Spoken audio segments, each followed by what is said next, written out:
All right, it's the iTutor Math Show. This is my 10th live episode. iTutor Math Show, Thursday, April 4th, 2019. Take 77. For the 77th time, we are live.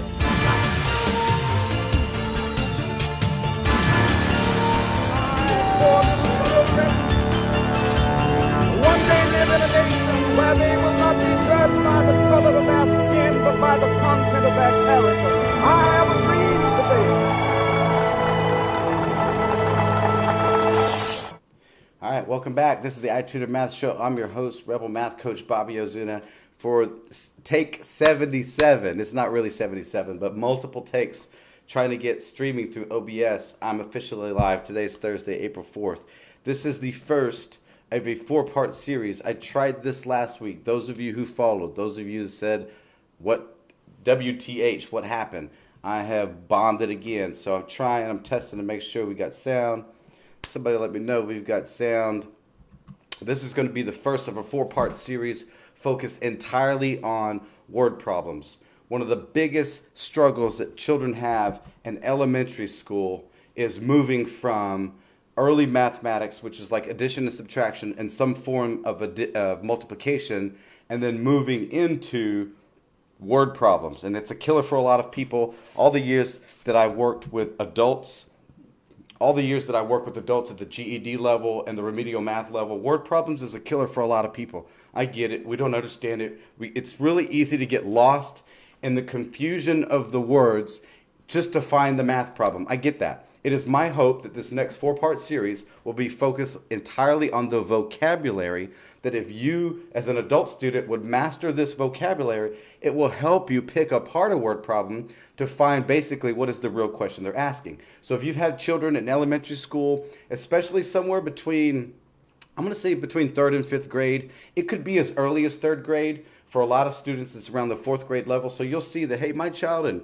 kindergarten, 1st grade, 2nd grade, they're getting 100s and lots of stars and stickers when they're working on their math. And then when they transition to 3rd and 4th grade, their grades go down a little bit. And the real difference is it's not that they're moving into higher level mathematics, because remember, math is add, subtract, multiply, and divide. That's it. It's that when they start getting to word problems, then you're going into a whole reading comprehension level that is totally outside of mathematics. So it's my hope that this will be a great benefit for you while you're working with your children or your grandchild, or if you're working with other kids in your neighborhood or your community, or if you yourself are going back to school and you say, hey, I struggle with word problems, what can I do? I'm hoping that this particular topic is going to be good for you, because all I'm going to do is basically break down some of the fundamental key words that are synonymous with add, subtract, multiply, or divide. So pretty simple stuff. Thank you everyone for joining. Hey, Denny, thanks for watching. Denny, just so you know, I know you asked me a math question literally right before I streamed the show. I responded to you in Facebook Messenger. Funny thing, I'd love to talk about that topic one day. Anyways, moving into the topics. Let's go ahead and move into the topics for tonight. Let me transition over there, and we'll start talking about word problems. Again, the whole basis, let me get there, of this particular show is to help people master the fundamentals at home. The tagline for the iTutor Math Show is building an environment of learning at home. Remember, my goal and my objective is to not necessarily teach mathematics. I'm trying to give leverage to parents or to guardians or to adult students to say, hey, what can I do at home to help my family or help myself or help my child? So again, we're focused simply on pure fundamentals around word problems. And tonight we're only going to talk addition. So basically we're going to go over a few keywords that you have to learn. Unfortunately, memorization is one of the key things. You can call it repetition. No one likes the rote memorization model. But again, these are things that, the fundamentals are things that we just have to know. So let me talk about that for a second. So I know that there are lots of learning styles, and if you grew up when I did in the 80s, you went to school in the 80s and 90s, memorization was the way that we were told to learn. You write things down 1,000 times until they were just stuck in your head. And As far as the world of academia, we've kind of branched out to learn that, hey, you know what, there's other learning styles. Not everyone learns exactly the same way. Some people are visual, they like to watch things, some people are auditory. And the really funny thing about this is just a little tip. If your child is an auditory learning, meaning they learn better by listening rather than watching, sometimes the perception can be that a child or a student isn't paying attention because they're not looking at the instructor, but it's because they're focusing their listening. They're focusing that skill, that the way they learn on what they're listening to, and they don't get distracted by what they see. So again, we've developed over the past 20 years, because even as an adult, I used to do a lot of facilitating of different types of classes, and I had to take into consideration that not everyone wants to hear me lecture. Some people need to see things. Some people need to see things in color. Some people just want to hear, or some people just want instructions and they don't want to hear you or see anything because they want to process it themselves. So I'm giving this really, really simple. I'm going to give you the key words again. What are the things that I can start working with my child to help them understand word problems, specifically to addition? Next week, we'll talk about subtraction keywords, then we'll go into multiplication and finally division. But this is it. If you're watching, this is the ultimate list. This is what we're focusing on. We want to know what are the keywords that I can start working with my child at home, and this is it. So take a good look at it. Really, really simple. These are your words. Sum, altogether, both, all together, plus, combine, increase by, in all, total, how much, and even perimeter. I'll throw a geometry one in there. Hey, Richard, thank you, Luz, for the information. So pretty much this is it. This is the list that you want to work with your kids. These are the things that you want to start them early. And I don't care how young they are. If they're in elementary school, start working with them. And you work with them in a way that you use your own word problems and you throw in these words. Notice, I don't say add it to necessarily. We're going to use different words. So I'm going to talk about what are some of the things that I can do to actually help my child. So again, let me transition into that. Let's talk about what are the things we can do. Flashcards. Let me talk about flashcards real quick. You can make flashcards at home yourself. Take yourself a pack of index cards. Really simple. Take yourself a pack of index cards, and then what you could do is write those key words. So you can really just take a few of the index cards, and you could write, for example, the word sum. Right? Pretty simple. Right? Pretty simple. So then, and of course, as you have addition keywords and multiplication keywords and stuff like that, it's a little bit more challenging to the child, but basically what you want is that when your child sees the word sum, they automatically think addition. And then you do the same thing with the other keywords on that list. You want them to, let me go back for you. You want them, again, to see sum or altogether or both, any of these words, and you want them to think addition. So flashcards is the number one way that you can start working with your child. Written and oral tests. This is another big one. This is big. Written and oral tests are very, very important because you want to start developing your child's ability to think for themselves. Think about this. Some children get A's and B's in mathematics. Some kids get nothing but A's. But then when they face standardized tests of different sort, they don't necessarily have those A grades. Does that mean that the math test was harder than what they've been learning in school? Not necessarily. Here's the difference. In school, they're given a sheet of paper, a worksheet, something printed out off the internet, something that, you can kind of collaborate with your neighbors, or the teacher kind of hints to you and you get the answer, you turn it in, and you get a numerical grade. Standardized tests are different. There's no looking anywhere else. There's no leveraging anyone else's help, and it's purely you. Plus, standardized tests like the STAR in the state of Texas, they're not simple, do the math, get the answer. They require a little bit higher level of knowledge, a little deeper level of thinking through problems.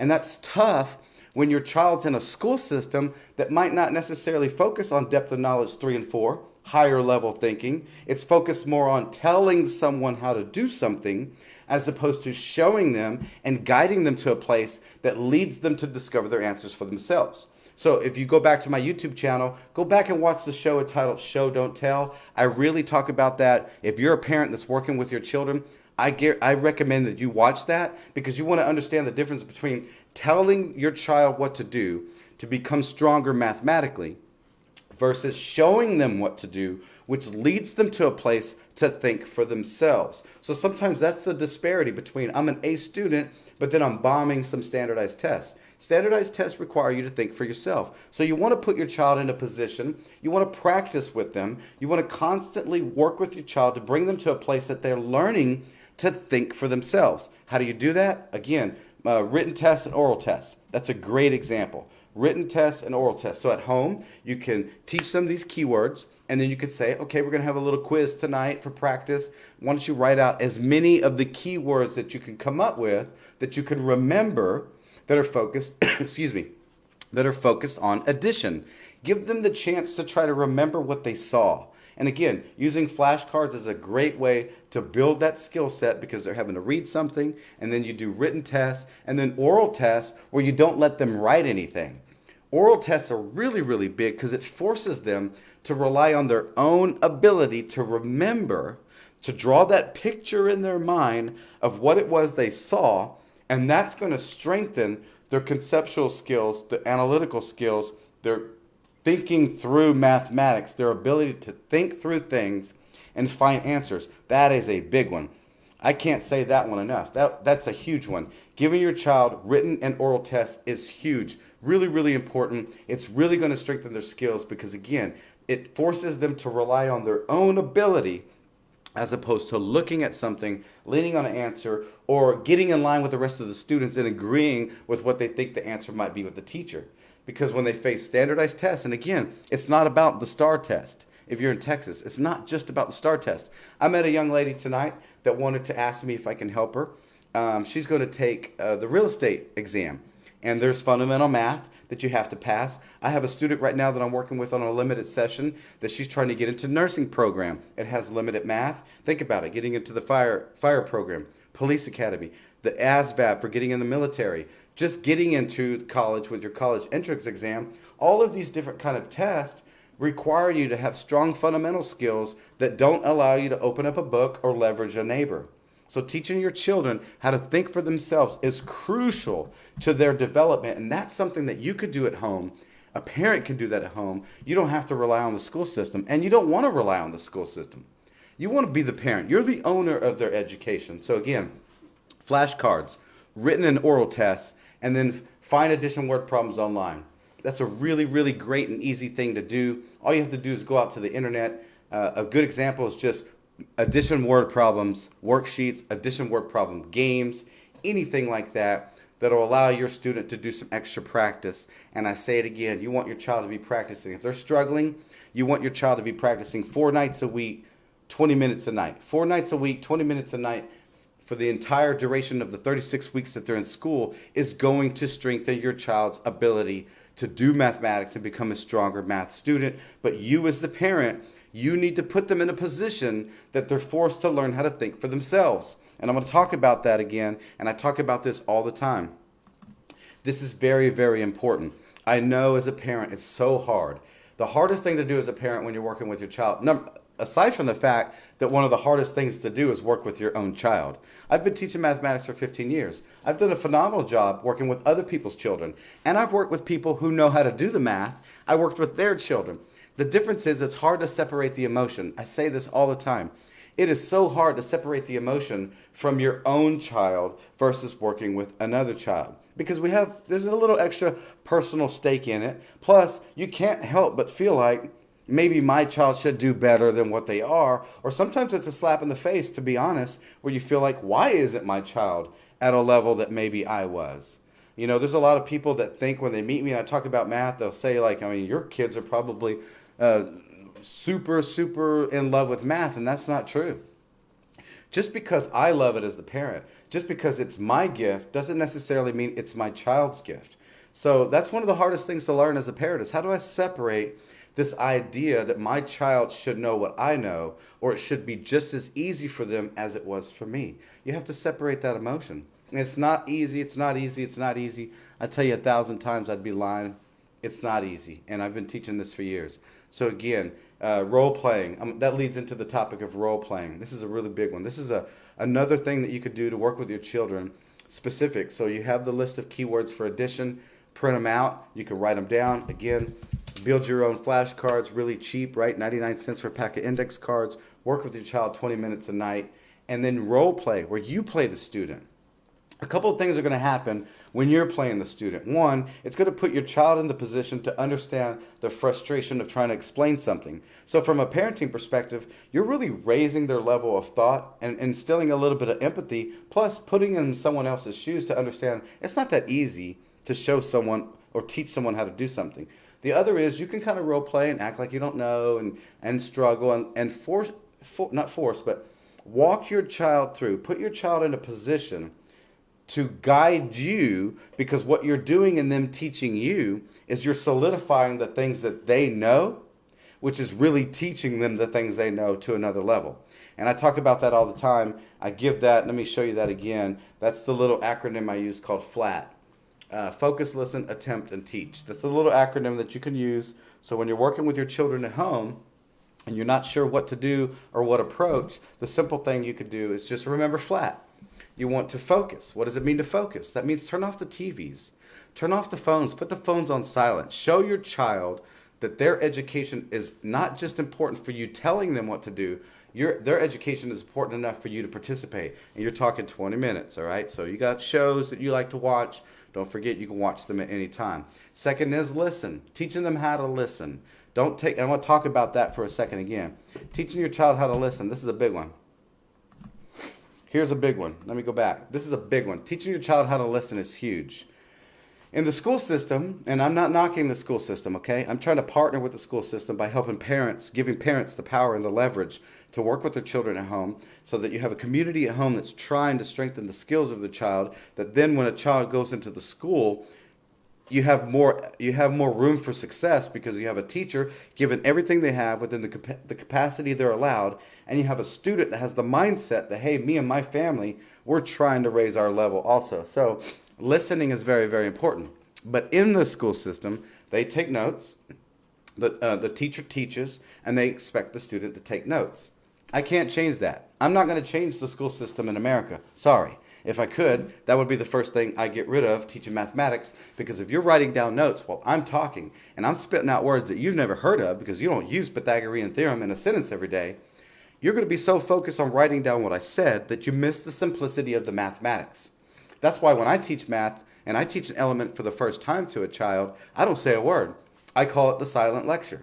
I teach without saying a word, giving their mind a chance to process so that they can formulate the right questions, and that's going to lead to discovery because that is showing, not telling. So listening is telling your child, put your pen down, put your pencil down, put the paper away, and just watch me do a few problems, and then let them participate with you.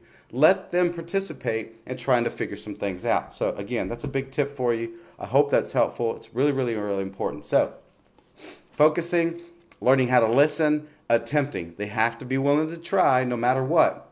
I heard a quote from Will Smith, and this was a pretty powerful quote. See if I can remember it. I should have wrote it down. But he said, practice is controlled failure. That's it. Practice is controlled failure. Because you want to be the safe place for your child where they can mess up 1,000 times until they eventually learn how to catch the ball, right? Because they don't have that time in the school system. They have a curriculum, they have a schedule, they have to move on. So again, I say this all the time. If it takes your child more time to learn something than someone else, don't knock it. Don't put them down. Don't be discouraged. Everyone learns at a different pace. Your job is to prepare them from kindergarten to 12th grade, that's 13 years, so that when they go to the next level of learning, which should be at least a 2-year degree, they can pass the one required college math class, and you've just changed the entire demographic of their future.